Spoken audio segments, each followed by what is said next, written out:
सो रहा था। वह नीचे लटकी हुई थी और सड़क को छू रही थी। उसकी खाट से वह इतनी लंबी थी कि मैं प्रलोभित हो गया। मैं खुद को रोक नहीं सका।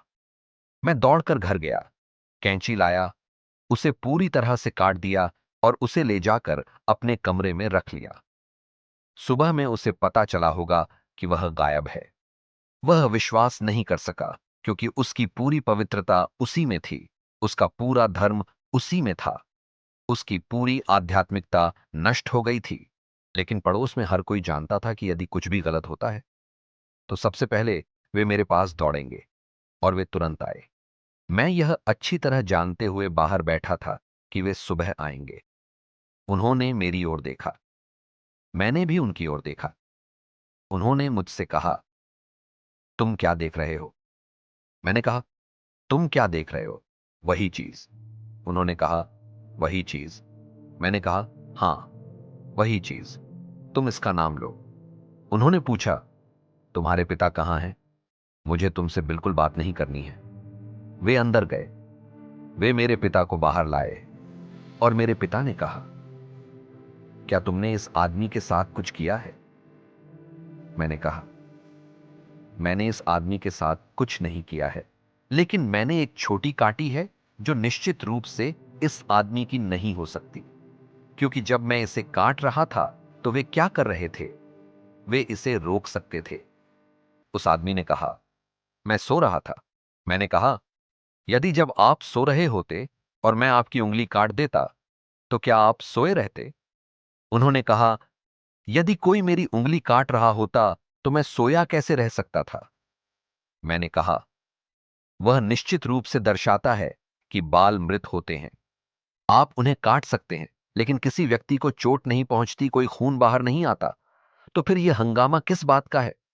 एक मृत चीज वहां लटकी हुई थी, और मैंने सोचा कि आप अपने पूरे जीवन अपनी पगड़ी के अंदर इस मृत चीज को अनावश्यक रूप से ढो रहे हैं।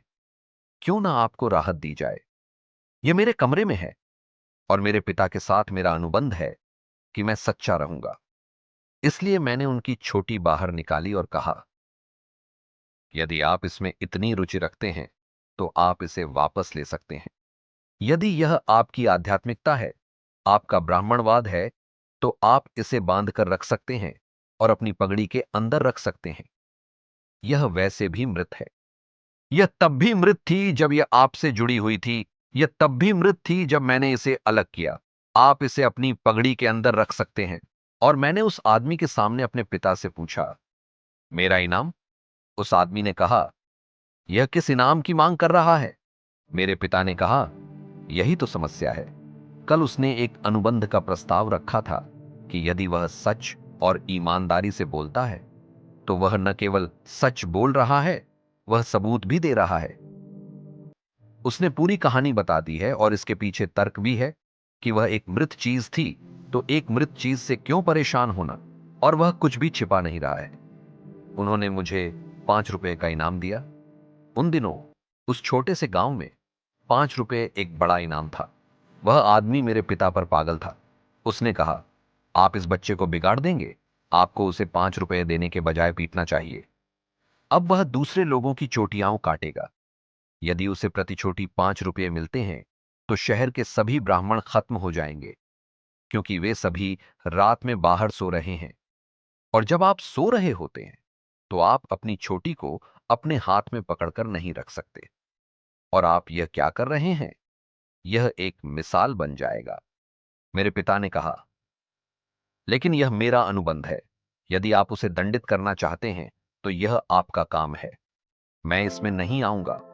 मैं उसे उसकी शरारत के लिए पुरस्कृत नहीं कर रहा हूं। मैं उसे उसके सच के लिए पुरस्कृत कर रहा हूं, और अपने पूरे जीवन मैं उसे उसके सच के लिए पुरस्कृत करता रहूंगा।